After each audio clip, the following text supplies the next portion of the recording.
Aw, shit. You got that summer beach bod ready? I don't fucking think so, but that's okay, because we got a bunch of movies coming at you all summer long. Welcome to another episode of Top 5 Saturdays Live with me, Chase Lee, one of your co-hosts, and on this week's episode, Brian and I take a look at the most anticipated films of the summer. We will make a list. I don't know where he's going to go. It's a surprise. I don't even have my list ready at the time of this recording. What the fuck is happening? I have no clue. And you know what else? My summer beach bod is not ready. It actually looks like if you left a Twinkie too long in the microwave.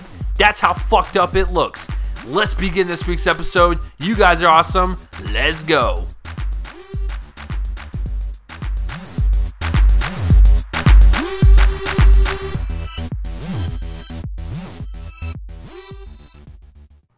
What's up, everyone, and welcome to another episode of Top 5 Saturdays Live with me, Chase Lee, and my other co-host, Brian Sutfield. That's fucking right. And hey, listen, guys, if you're new to the show, welcome.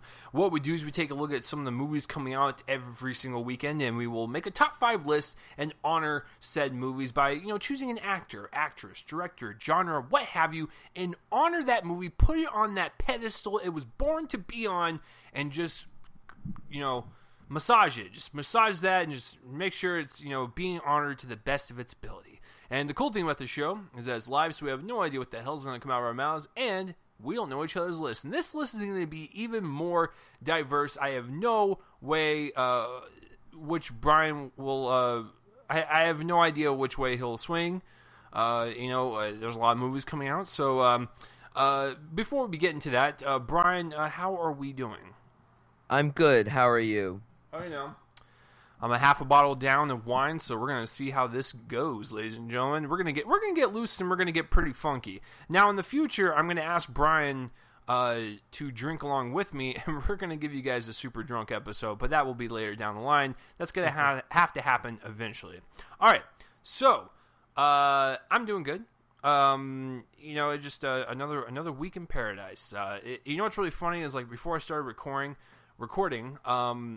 it started raining like really heavy for like a good 10 minutes. And during that 10 minutes, my life kind of flashed before my eyes. I didn't know if I was going to make it out alive. It was really raining really heavily. And I was like, damn, we're going to die today. We're going to drown. It was a good run while it lasted. And then it just stopped. And I was like, oh, maybe I shouldn't drink myself to death then. No, I'm just, I'm drinking it for fun. But, so, it's, just another week. But you know what? You know what is cool, Brian, about today is that it's one of the last few days of April, and it kind of bleeds into May next week. So if that's the case, what are we doing this week? We are doing our top 5 most anticipated films of the summer. That's right. Nothing more to that. So anything goes. If it's coming out May, June, July, August, it's good to go, and you can pick it. That's about it. But there's a lot to choose from. There's a lot of great indie films I was looking at. There's a lot of great blockbusters I was looking at. Like, it's going to be a very interesting list because I have no idea what Brian's excited for. I'm going to tell you guys this right now to give you a little heads up on my list. I decided to keep most of the superhero stuff out. I decided to keep most of the blockbusters out and really pick the ones I'm super excited for, not the ones I'm obviously excited for, and then pick a lot of great indie films that are just getting my nutsack all tingly. Like, it's just, that's the way I decided to go for this. But summer is a good time for film fans, casual movie fans, to where you can have a great blend of blockbuster and indies.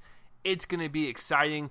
Are we going to put a huge blockbuster like Transformers on our list, or are we going to choose something like what came out last year that came out in the middle of the summer, Swiss Army Man? So we could go either way. We could go super action Michael Bay, or we can go thoughtful, provoking about farting corpses. It'll be nice. So, no, that was last year. So, but this year should be interesting. Brian, I mean, is summer one of your favorite times for movies?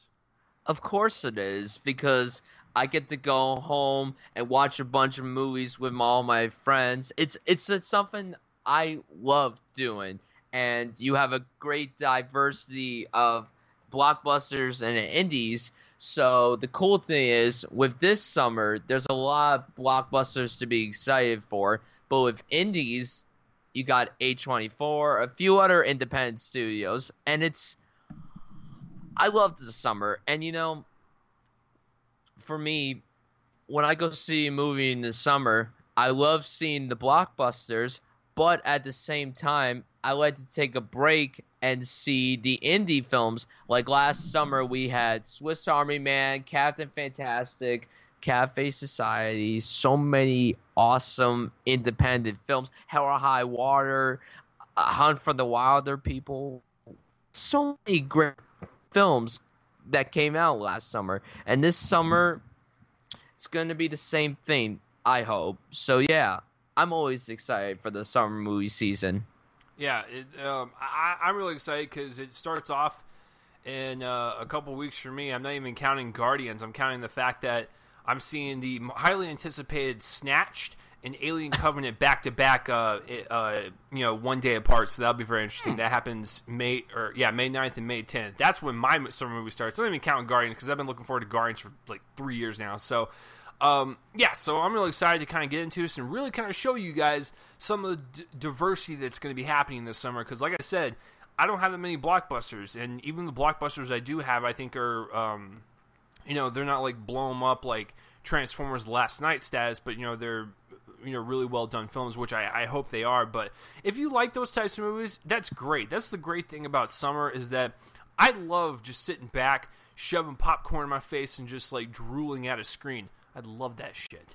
But I decided to go a more kind of unconventional route this time around for a highly anticipated summer episode. And Brian, this actually gets me excited because I know at the end of the summer, at the end of August, we're going to be doing our least favorite and our most favorite summer films at the end of the summer. So it'll be interesting to see how our opinions change. So, all right, without any further ado, I got my board ready. I'm going to keep track of them. So let's get this started. Brian, start us off. What is your number 5 most anticipated summer movie of 2017? My number 5, I'm going with Logan Lucky. Which one's that? You drink that wine, boy. Hey, whoa. Just calm down there, child. What's this Logan Lucky business? Logan Lucky, it's the first film from Steven Soderbergh in like 4 years, because the last thing he directed was Side Effects, which was good. Very weird, but good. This stars a great cast of actors. You got Channing Tatum, Daniel Craig, Adam Driver, Catherine Waterston, Seth MacFarlane, Sebastian Stan, Hilary Swank, Riley Keough. This sounds wonderful. And the plot of the movie is that you got 3 siblings, Channing Tatum, Riley Keough, and Adam Driver, who they plan this robbery that's going to take place during a race in North Carolina during Memorial Day weekend. Now, it's Steven Soderbergh. He's one of the best filmmakers, I think, ever.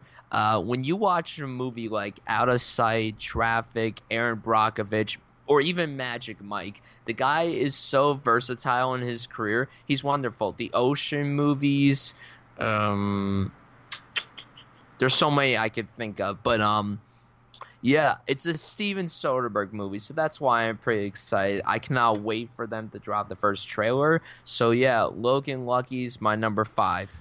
When let's do this for all of our picks. When does this one come out? This comes out on August 18th. Okay. Surprisingly enough, I don't have any August picks on my list. Excuse me, but I mean, I'm looking forward to a lot of movies this summer. And there's even a couple in August, like The Dark Tower and stuff. But I have most of mine kind of in the heat of the summer for sure. But I want to make sure I look out for that because, believe it or not, it's going to piss a lot of people off. But that's okay. I'm still your friend, and I will still hug you all. But I don't think I've ever seen a Steven Soderbergh movie. Like, I'm thinking about it, and like, I don't think I've never seen any of the Magic Mikes. I've never seen Side Effects. I've never seen Traffic. I don't think I've ever seen one of his movies, and I know that's kind of weird because, like, you know, he's kind of brought up in conversation all the time, and I realize that his films are out there, and hell, I even worked at the theater when Haywire came out, and I still didn't watch it. Yeah. I saw movies for free, so and I saw bits and pieces, and I thought, I don't like. Wait a minute, didn't you see Contagion? Was it Soderbergh? Yeah. Oh, okay. So I've seen one. So I've seen one of his movies, and I thought Contagion was. I thought it was interesting. But I need to rewatch it. But who was the main chick in Haywire again? Gina Carano. Okay, thank you. What? I already said Haywire. Not. All right. Yeah. Thanks for the help. No, it's Gina Carano.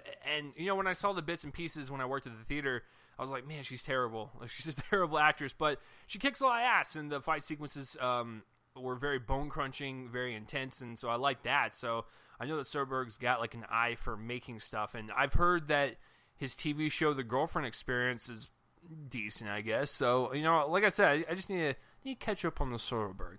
But yeah, that's a good pick for sure, and I think with that star-studded cast, I definitely want to check it out. And this might be my first one I see in theaters, so I'm kind of excited. My number 5, it comes out June 30th, and I didn't know anything about it until the trailer dropped last week. What am I talking about? I'm talking about The Beguiled, which is a Clint Eastwood remake. And basically, it's about a school full of girls, so a girls' school in Virginia during the Civil War. Colin Farrell is injured. He comes across them, and he gets taken care of by them, and he starts sleeping around, and they start doing shit to them. So I'm really excited for this.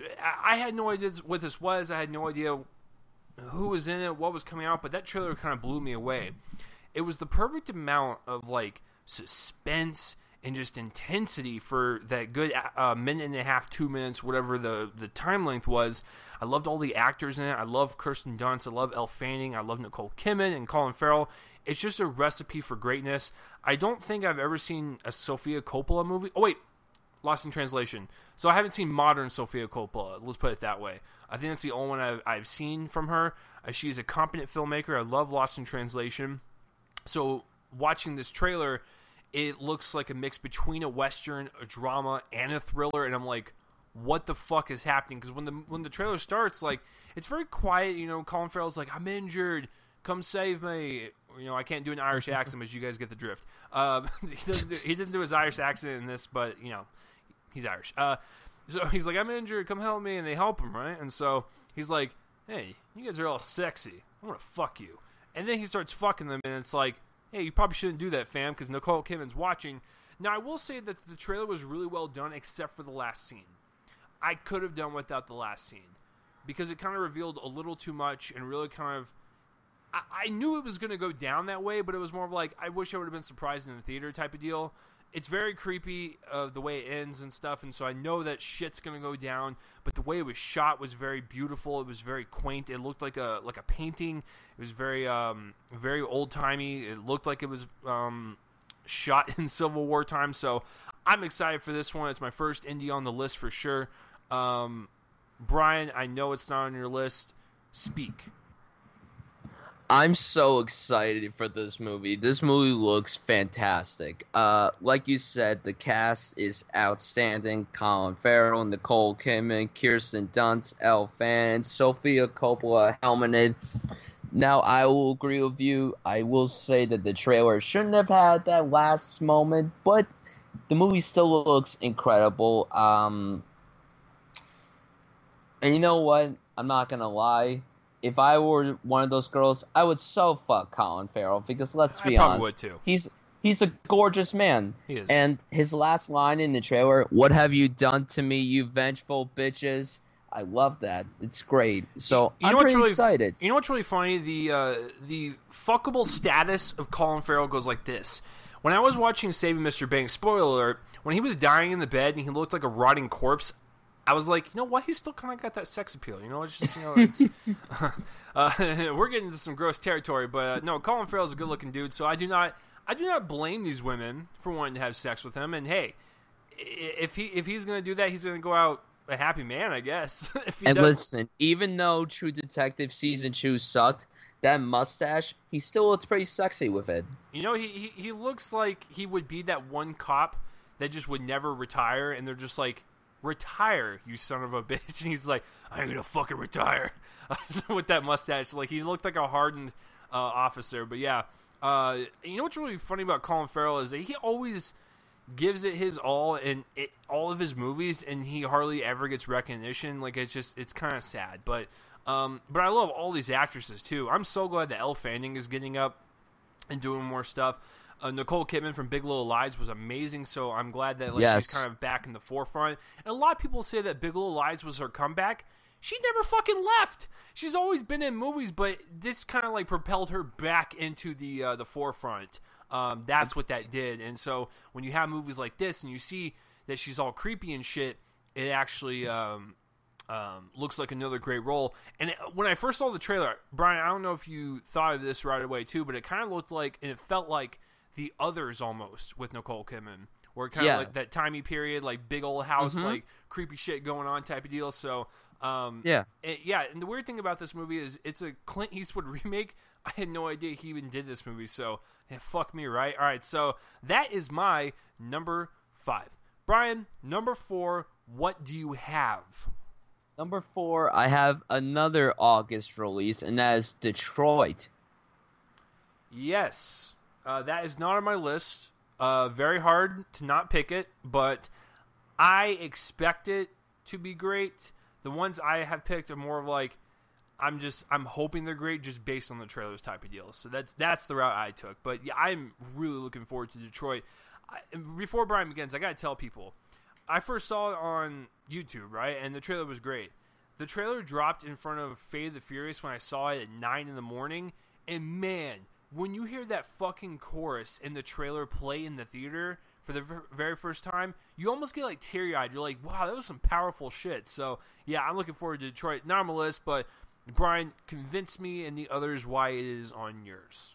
To me, I'm a huge historical film junkie. My mom's a history teacher, so I'm automatically into anything historical. And it's weird because I never really went in depth with the Detroit riots in high school, which is sad, but I cannot wait to see how they depict it in this movie. And when you have a brilliant director in Kathleen Bigelow in it, and Mark Bowl writing the script, you know, the guy who wrote the script for Hurt Locker and Zero Dark 30, you're in for a great emotional ride. And the cast, you have John Boyega, Will Poulter, Jacob Latimore, Jason Mitchell, Jack Rymore, John Krasinski, Anthony Mackie. The cast is stacked, and I may sound crazy when I say this, John Boyega and Will Poulter both look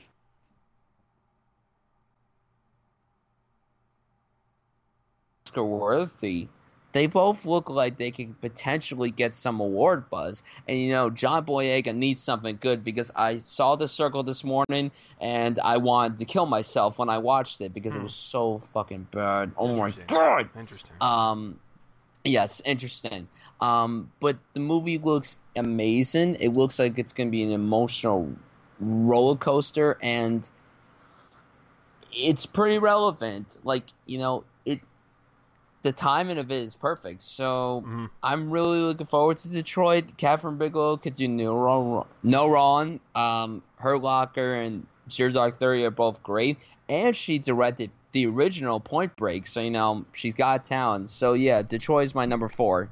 Yeah, I didn't know that Catherine Bigelow even had a movie coming out this year. And so Joel, who was my co-host on my podcast, you know, he posted the Detroit trailer, and I was like, oh, damn, because he was like, wow, this looks really great. And I was like, Joel, like a summer movie? That's rich. He doesn't like anything. And so I clicked on it, and I watched it, and I was like, damn, that was really fucking good.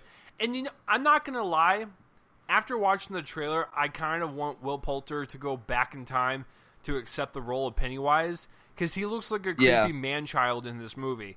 And he kind of aged that way, and, that's not his fault. It's just, in We're the Millers, I never saw it, but, like, when you watch that trailer or look at the poster, he looks like a kid. And so, like, this, he still looks like a kid, but he obviously looks older, so it looks really weird. So it actually looks like a Pennywise. So I kind of wish he would have done that, but that's besides the point. Brian's right. John Boyega and Will Poulter in particular look like they could have some really great Oscar buzz behind them. The cinematography looks visceral. It looks really gripping, and it looks like it's going to put you in this hellish situation that happened in the 60s. It is super relevant now with the bullshit happening now in this fucking country. Guys, I usually don't like to, tote politics or stuff on the show, but God damn it, everyone. We're all humans. Can we just band together to stop this shit? It's just stupid. Come on. It's 2017. Jesus. I don't know where I was going with that, but you guys fucking know. It's just, this country is just, there's too much shit happening, okay? We're humans. Let's band together and stop. Just stop it. I'm gonna wag my finger at you like a third grade teacher. God damn it. All right. Detroit. It looks fantastic. But yeah, this also looks like it could be another Best Picture nominee and maybe director nominee for Catherine Bigelow and Detroit as a whole for Best Picture. It could win it because she has been very lucky in the past with The Hurt Locker, and Zero Dark 30 was nominated as well. All right. It's a great pick, great pick. My number 4, I'm going to go with the movie coming out June 9th. So it's actually coming out fairly soon, and it's the first smack in the face from A24 this summer, and that would be It Comes at Night. If you guys don't know what this movie's about, guess what?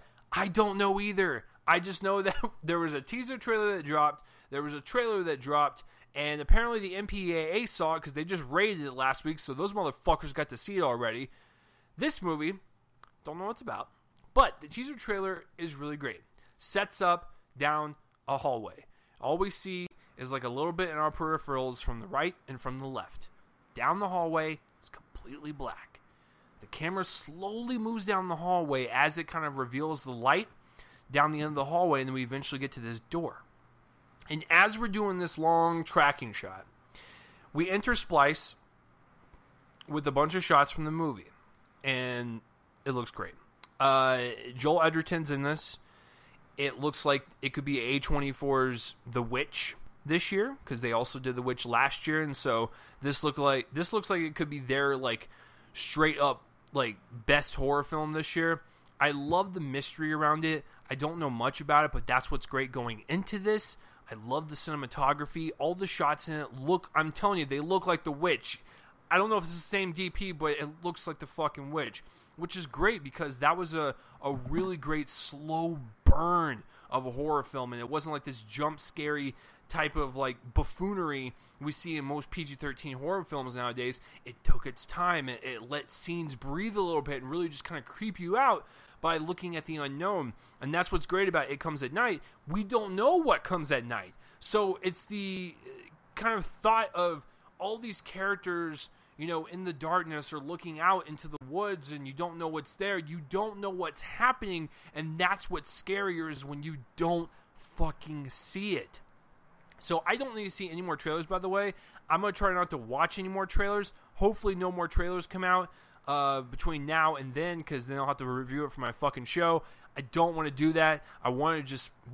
I'm good. I'm good, fam, because that teaser trailer was enough for me. A24 is enough for me. So It Comes at Night is my number 4. Let the mystery continue to saturate the pop culture, and let no one know about it, because I want to go in as blind as possible. So, Brian, I'm curious, are you going to pass on this? Pass. Oh, shit! Okay, then. Well, ladies and gentlemen, out of all the movies coming out this summer, we have one in common. That's awesome. So, all right, moving to you, number 3, what you got? Number 3, I'm going with the first big budgeted blockbuster on this list, and that is War for the Planet of the Apes. Okay. Yeah, all right. So, this trilogy, this series so far has been fantastic. The first film was a big surprise. It looked so mediocre from the trailers that I was like, okay, let's hope this is nothing terrible. And it wasn't terrible. It was actually really good. The sequel comes out, Dawn, and it's even better. It's scarier. It's more intense. It's more enthralling. It's just insane. Now with this one, you could tell that the stakes are higher. Woody Harrelson's playing the villain, and he's gonna be fucking insane. Like this excuse me. This villain is gonna be terrifying. And when you watch the trailers, you could just tell that things are not gonna end well. I don't think anyone's gonna get out of this. Who knows what's going to happen to Caesar? Who knows what's going to happen to the apes? Apes together strong. Who knows what's going to happen? And it looks absolutely incredible. Matt Reeves is coming back to direct it. The recent trailer that came out was absolutely incredible. And I cannot wait to see this. Comes out July 14th, I think. Yeah, July 14th. So, yeah, War for the Planet of the Apes is my number 3. And I'm gonna pass. Not surprised. Yeah. My number 3. Let me tell you about my experience last weekend. You know, last weekend, I had nothing to do. And, of course, you know, every single weekend I hang out with my roommate's dog, and she's a little sweetheart, right? And, you know, we're just kind of sitting there on the couch. You know, I'm looking for something to watch. And I couldn't find anything. I know it's fucking weird. It's like, you know, you pay all this money for Netflix and HBO, and they don't got anything. They literally have nothing on their servers. It's crazy. So then I realized I bought something a couple days before last weekend. I went to Best Buy and I was like, you know what? I want to buy something. I want to treat myself. Fuck it. I'm already in debt. Let's add another $10 to $20. Whatever. So I went to Best Buy, right? And believe it or not, I've never owned any of these. So seeing this for $14, I just had to get it. So I got it. And I come home and I spent all weekend watching the director's cut of Alien, the director's cut of Aliens, the assembly cut of Alien 3, and the special edition of Alien Resurrection. Why? Because I'm seeing Alien Covenant on May 10th, and I'm super fucking pumped for it. That is my number 3, and it comes out to the public May 19th. What can I say about this? Since I've spent the last, like I said, 2 weeks watching these movies, and I will watch Prometheus again leading up to Covenant, but I'm super pumped for this. Like, I cannot wait to see where Ridley Scott takes this. I am one of the few in the camp that love Prometheus. I love that movie to death. I love Alien to death. I love the director's cut of Aliens to death.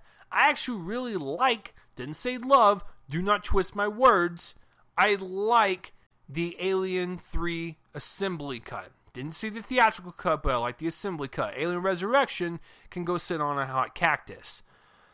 But Prometheus was good enough to me to where I was really curious to see how Ridley Scott was going to take this universe and kind of delve deeper into this mythology that was the xenomorph and this culture and, you know, seeing the creators and whatnot.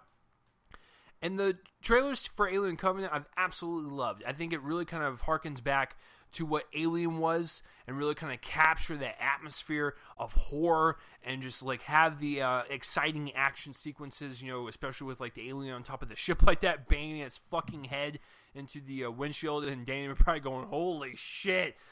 So I think it's got a nice blend of all that, plus having that extra layer of like really great kind of philosophy and mythology that's really kind of saturating through this franchise, as we've seen from all the movies, but Prometheus really kind of put it in the forefront. I don't know what else more to say. I want to see Ridley Scott just continue to make great alien movies. I want to see his third one. I want to see him complete this trilogy and really kind of lead up into Alien. Watching all four of them back to back, like the four original ones, I gotta tell you, like, it's really hard to kind of pinpoint which one's my favorite because they're so vastly different in tone. But there's something really special about that first one and what Ridley Scott did to really kind of capture this really kind of desolate wasteland of a planet, this empty ship filled with these eggs, and this crew going to search it. And there's no sound design, there's no music. It's just really quiet and it's really frightening. You don't know what's going to happen. The suspense levels are shooting through the roof, and they really just kind of grip you from start to finish. And I do think he did that for Prometheus. Like, that kind of C-section abortion scene still makes me cringe to this day that Noomi Rapace experienced in Prometheus. So I know Ridley Scott is capable of really creating these iconic scenes that really kind of stand out amongst the horror genre. And I don't care what anyone says. I love Prometheus to death, and I'm excited to kind of see the continuation of this franchise. And who knows?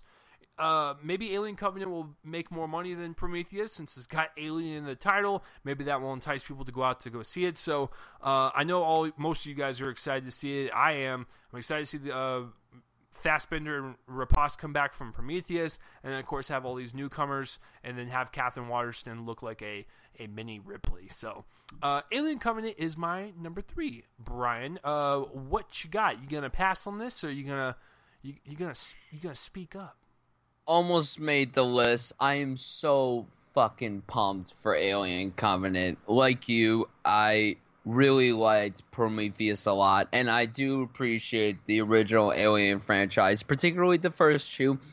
Haven't seen the director's cut of 3, and I've actually never seen Resurrection, so yeah.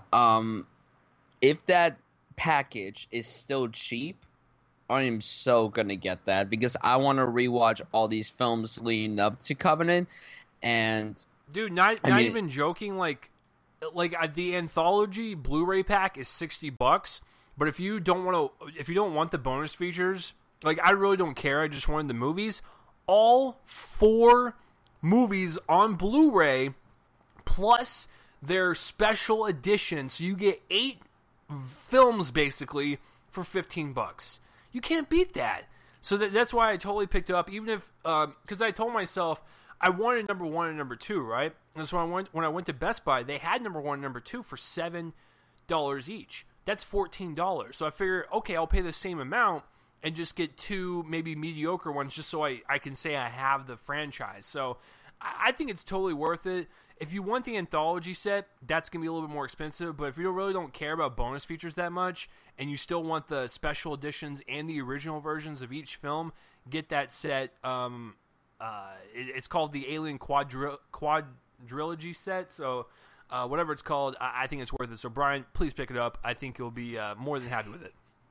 I will definitely try to pick it up. Definitely. Yeah, I cannot wait for Covenant. It comes out so soon, so I'm excited.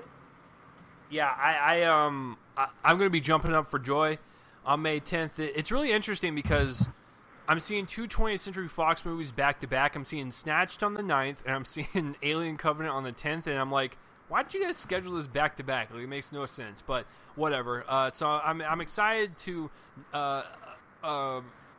be grossed out at Snatched, and I'm excited to see Alien Covenant. So it's going to be a fun 2 days. So, all right, guys, we're getting into our top 2.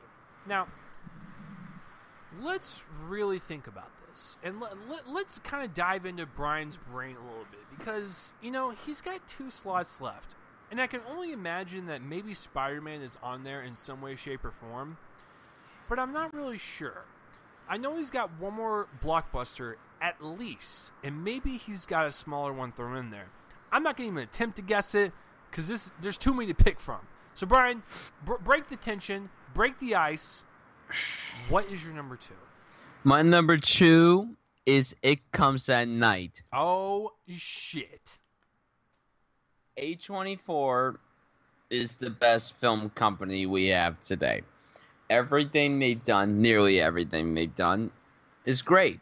I've only seen like 1 or 2 movies from them, so that's saying a lot because they made about 40 movies. I mean, their most Moonlight just won Best Picture, so A24 now has a film that won Best Picture, so that's pretty fucking exciting. Now, It Comes at Night. I'm not gonna lie, I wasn't a horror fanatic before, but now I'm starting to appreciate more. This film, from the teaser we got, it looks fantastic. Like you said, that one long shot in the teaser, then it cuts to footage. I cannot wait. It's probably going to take 2 years for it to come to my state, but it looks remarkable. And yeah, I agree. Like, when I saw the trailer, I'm like, it looks like it has the same cinematographer as The Witch. And I looked it up when you were speaking. It's not, but... Ah, damn it. I got that vibe. Like, I really got a Witch vibe from this trailer. And yeah, Joel Edgerton's in the lead. That's awesome. He's fantastic. And I'm just so excited because it's A24. And whenever A24 does horror movies, that's awesome because The Witch was good. Under the Skin was somewhat of a horror movie. Kind of. It's more like looking at the horrors of humanity, not more of like, scary monster horror. Yeah, exactly. And they can't do no wrong, so I'm excited. I expect this movie to be great, and I'm sure it's going to be great. So yeah, It Comes at Night is my number 2. That's a good pick. So you know what? You put one of your passing at number 2. I'm going to put my past one at number 2. July 14th. Holy shit. I cannot believe that this is about to be one of the best trilogies of all time. War for the Planet of the Apes, sucker.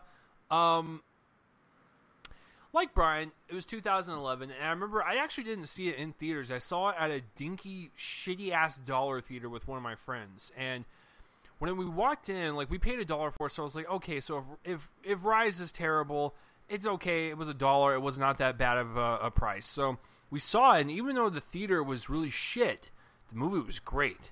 And that's kind of a testament to the movie because I do not like the chairs in that theater. They're very hard to sit in, and I'm a big motherfucker. I am kind of fat. So when my fat kind of spills over the chair, it's not comfortable. So, I'm sitting there going, well, this chair's comfortable. I'm not going to have a great experience. This movie's going to be balls, so whatever. I was so engrossed with the movie that when the movie was done, I was like, oh, I didn't even realize I was watching at the dollar theater. So Rise was great. But then Dawn comes out. And Matt Reeves killed it, making the second installment darker, making it more intense, making it to where the apes are speaking a little bit of English and really kind of rising up to, maybe they should have had the second one be called Rise of the Planet of the Apes and the first one called Dawn, but whatever. But the second one, the CGI is advanced to an unbelievably realistic status, and the performances are becoming more intimate and more satisfying, with like Caesar and Andy Serkis and Toby Kebbell as Koba, and all the humans are actually really great characters and whatnot. It was just a really good kind of good versus evil type of deal within the apes, and having Caesar be the voice of reason. And be like, okay, maybe we shouldn't, do this, and like have all these like barbaric apes like just killing everything, and really kind of setting up this war that we're about to get in this third one between the apes and the humans. I love the looks of the trailers. We did not start the war. Like, I love that line. I love the way it starts out with that. It looks like English is becoming more present with the apes in this one. It looks like Caesar's grasping grammar a little bit better. Woody Harrelson looks terrifying as the human. He is going to be the foil that we're all going to be rooting against and be like, why are you doing this, you bald motherfucker? These apes they're kind. You're fucking this up for everyone. And what's going to happen is humanity is going to kill itself, and the apes are going to take over, because this is the prequel to Planet of the Apes, the Charlton Heston picture from the 60s. And this third one looks great. The CGI looks even more advanced than the second one. Like, how is it even possible? They look so photorealistic at this point. It's fucking scary. So, I love the fact that this is coming from 20th Century Fox, and it's the same company it's distributing like Avatar and stuff. So I don't know what kind of CGI mocap they got going on over there, but it's fucking paying off with their investment, because it's killing it in this franchise and Avatar. So good for them. But yeah, I'm just really kind of excited to see this end on a strong note. I don't really know what's going to happen. Who knows? They may set this up for another prequel film before the original. Who knows? I don't know if this will be the last one of the prequels, but if it is, and it's going to set it off as, like a trilogy, it could be one of the best trilogies of all time. It's just engrossing. It's beautiful to look at. It's just emotional. And who would have thought that, Andy Serkis could really kind of bring out the emotional intensity you would want from a main character that is an ape. So, War for the Planet of the Apes. I can't wait to see them do it again. Matt Reeves is coming back, which is great, because he's the one that kind of brought us that darker tone of the second one. So, Matt Reeves kind of carrying that over, it just makes sense to me. So, War for the Planet of the Apes, my number 2. So, guys, here's the deal. We're getting into our number ones. Now, I don't know which way Brian's going to go, because he just had the praises for A24 last round. Is that going to carry over to number 1? Because believe it or not, guys, there's another A24 movie coming out. Brian, I'm going to ask one question, and then I will have my answer. Is your number 1 a blockbuster or an indie?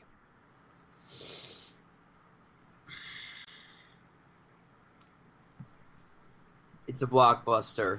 Well, me. But it's not gigantic budget. It's not an indie film either. Okay, well, I don't know where you're going with that, so just tell us. My number 1 is Baby Driver. Respectable. Didn't make my list, but I will say that I was already excited for Edgar Wright, and so that wasn't like anything surprising to me to where I was like, I have to put it on the list. It's more of like, I already know it's going to be good type of deal, so, but I understand why you did it, so take it away.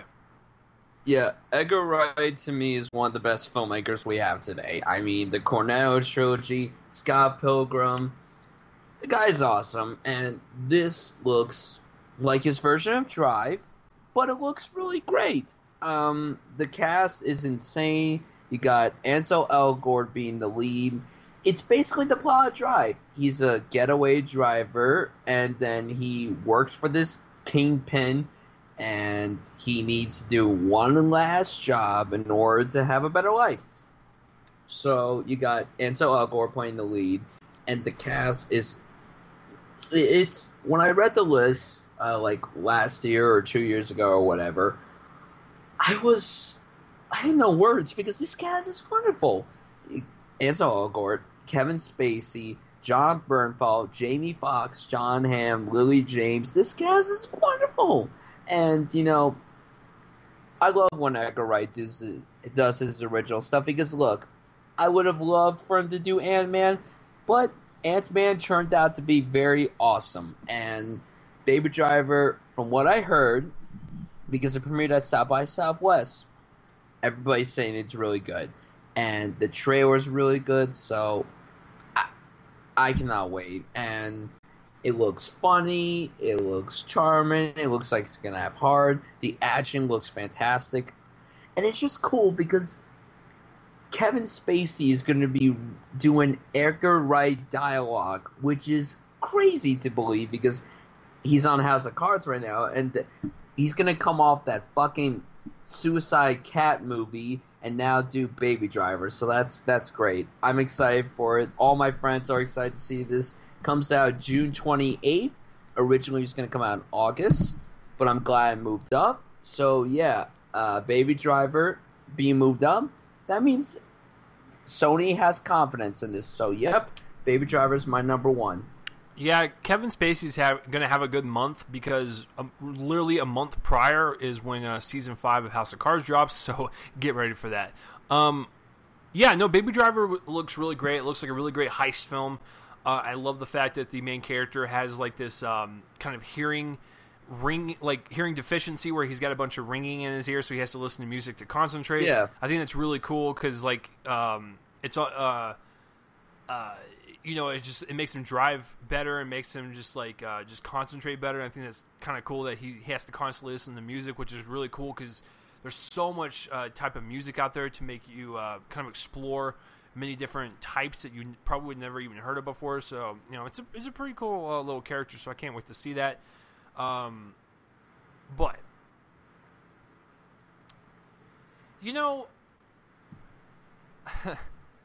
Brian's right. Whenever A24 slaps their name on a movie, I'm going to get excited. And it comes at night, looking forward to it. But that was merely a teaser. But one of my favorite trailers to drop earlier this year, and the movie coming out July 7th to counter-program Spider-Man Homecoming, is my number one pick, A24's A Ghost Story, starring Casey Affleck and Rooney Mara. Wow, fucking wow. This trailer is nothing short of amazing. I love the tone of it. I love the look of it. I love the actors in it. I love the premise. When you take a movie that focuses on something that's very common, whether it be like loss or grief or not being able to move on from the loss of a loved one, we've seen those types of themes before. But when you have it in this form, to where Casey Affleck is the one that dies and he comes back and he's got that Charlie Brown looking ghost look, it's a little bit more intriguing because no one can really see him, and Rooney Mara is just kind of on the sideline while he's being he's just kind of like observing her to see how she's coping with it. And I think what's interesting about using the sheet technique is you can actually see facial expressions. You can see emotion with a sheet. Now, if it was just Casey Affleck and he was just this, invisible form going throughout the house, we can't really see how he's feeling. So, if, like, for instance, if the sheet is standing up looking at Rooney Mara and he dips his head down to the side or something, we can automatically tell as an audience member he is sad.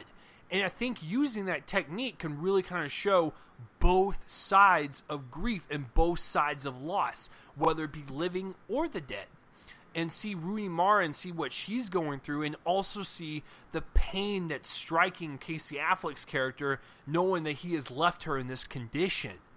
And that is what's fascinating about the movie. Is it's a different take on this type of loss and grief, the grievance process, and using it to make this kind of awesome fantasy-looking movie that's got elements of drama and romance, and it looks like it could be A24's Moonlight this year. That's right, I said it. I think it could be their top one this year, and the year will only be halfway over. So, A Ghost Story looks beautiful and wonderful. Looks like this weird fever dream that I'm absolutely just excited to take a part of and take the adventure with. So, A Ghost Story, if you have not seen it, check out the trailer. It is A24. Oh my god, that is my number one. So, what about you guys? What are some of your most anticipated movies of the summer? Please comment in the place where my face and let me know. Brian, before we move on to honorable mentions, would you like to touch upon A Ghost Story? Oh, it looks incredible. I wish I put this on my list, but somehow I'm more excited for It Comes at Night, and because I don't know much about it, so I guess I'm more excited for that. The thing I love about Ghost Story, everything you touched upon, but I always have an appreciation whenever filmmakers shoot films without announcing it to the public. They shot this film without telling anybody.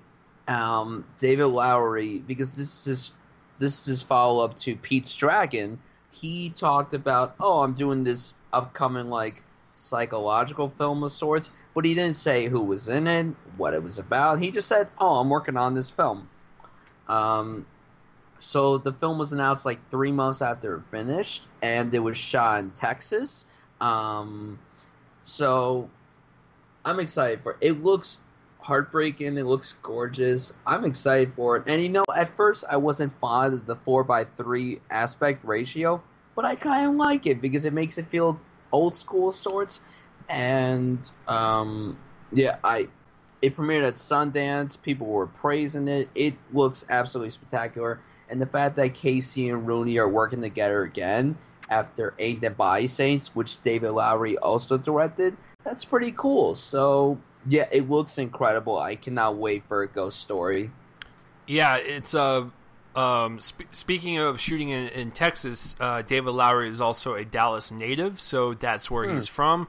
So it's kind of interesting that he's making all these great movies, whether it be like a big blockbuster like Pete's Dragon or doing all these smaller films like A Ghost Story or Ain't No Body Saints or whatever it's called. So that's it for our top 5 guys. But going into some honorable mentions, there's just so much. I mean, I'm gonna just scroll down really fast, as fast as I can. Of course, Guardians of the Galaxy Volume 2, Spider-Man. I'm really looking forward to The Dark Tower, Stephen King adaptation. The Wall with Aaron Taylor Johnson and John Cena. I love those kind of one location type movies. I just saw Mine a couple months ago with Armie Hammer, so it's gonna have that same effect. I'm just kind of going down the month as you can kind of see. Wonder Woman, of course, looking forward to it.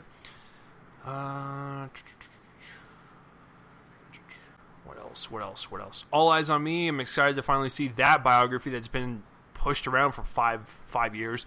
The Book of Henry, Colin Trevorrow's new kind of smaller film. Looking forward to that. The Big Sick, which is also a smaller film, stars Kumail Nanjiani with him and his wife Zoe Kazan, who both co-wrote it, and Kumail is in Silicon Valley.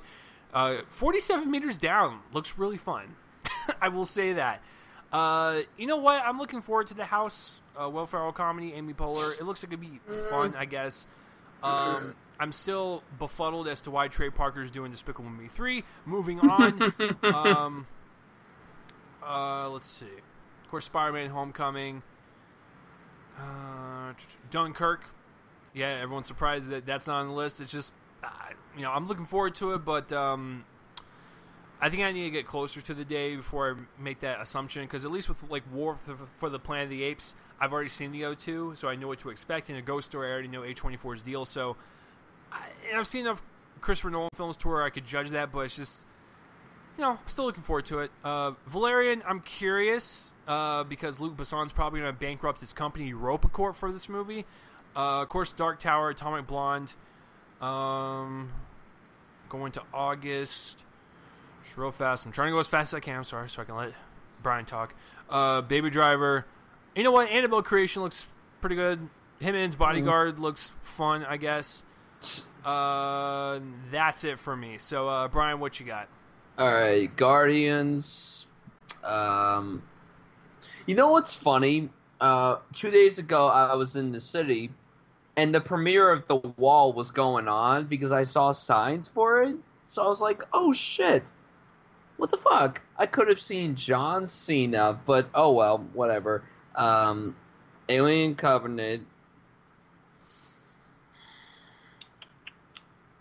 I'm curious about the new Pirates of the Caribbean. I'm interested in it because I hear it's not bad, so yeah. Wonder Woman, of course. Captain Underpants, because I loved those books when I was a kid. The Book of Henry. The Beguiled, Spider-Man, Dunkirk, I'm curious about Valerian as well. I hope it doesn't suck. Atomic Blonde, The Dark Tower, Wind River. That's the directorial debut of Tara Sheridan, starring Jeremy Renner and Elizabeth Olsen. Heard good things from Sundance, so I'm stoked. For people who don't know who Tara Sheridan is, he's the guy who wrote Sicario and Hell or High Water, so I'm excited to see him take on the director's chair. Alright, Annabelle Creation doesn't look bad, but I'm still not interested in it, but I'm curious about it. Hitman's Bodyguard looks hilarious. And that's it. Yeah, I'm going to keep it short and sweet for the dishonorable mentions. The death of humanity will probably happen after this. I mean, it's already happened, but like this will kind of just push it over to the edge.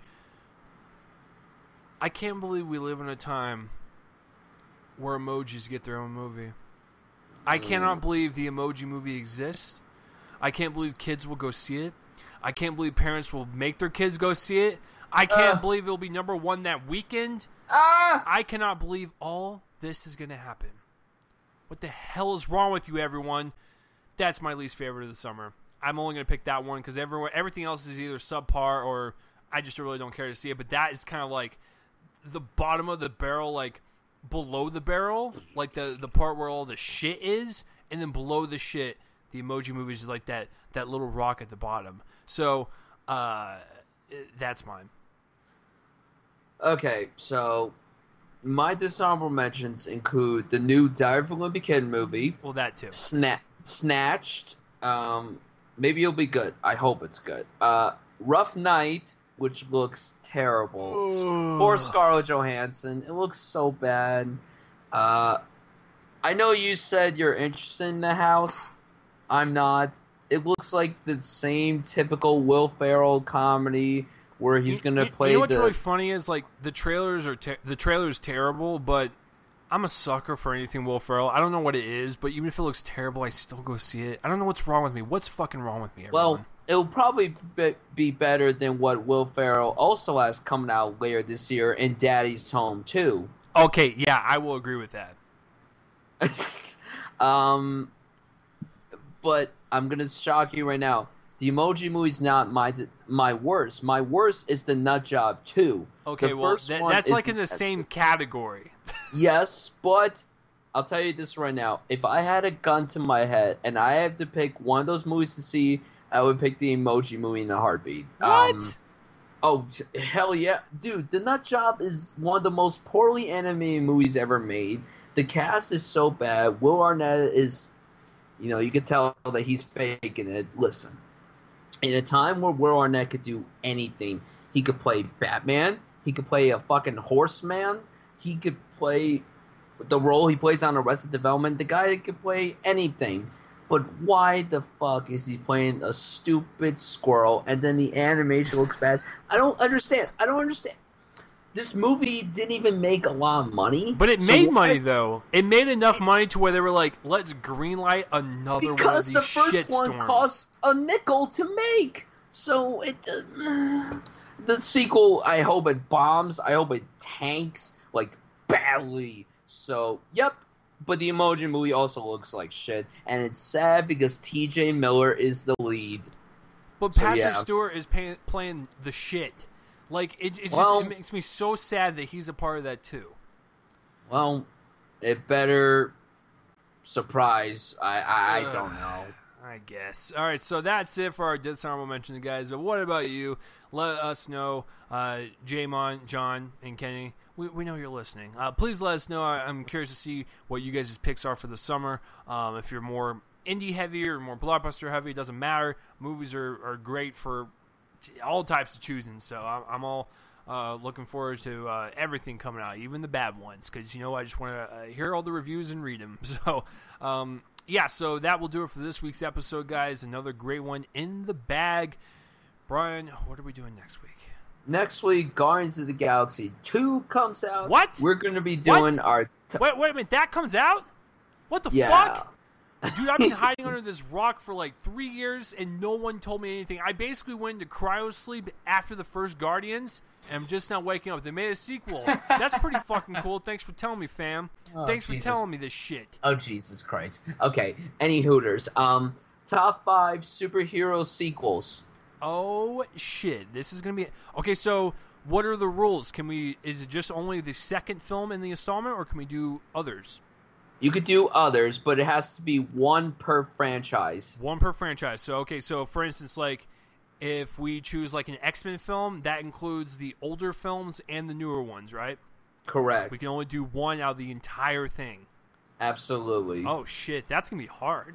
That's going to be hard as hell, man. So thanks for making my brain hurt. All right, so that will be You're next welcome. Week. Superhero sequels will be interesting to see what we choose. But yeah, for this week, anticipated of the summer, and it'll be interesting to see how our thoughts and feelings change at the end of the summer when we do least favorite and favorite of the summer. So that will do it for this week's episode, guys. That is Brian over there. Brian, where can people find you online? You can find me on Twitter at FilmJunkieBrian and on YouTube at Brian Suffield. That's right. If you want to follow me on Twitter, just do that at Real Chase Lee. Subscribe to the YouTube channel. I got a podcast on Sundays. Brian's got a podcast on Sundays. All that stuff is linked in the description below. Check that out. It's some fun-ass stuff. So that will do it for the episode of Most Anticipated of the Summer of 2017. I'm Chase Lee. And I'm Brian Sutfield. That is fucking right. We will see you guys next week. You guys are awesome. Continue to share this video and let people know it's a decent listen. It's a decent podcast, and we appreciate it. You guys are the bomb. Goodbye.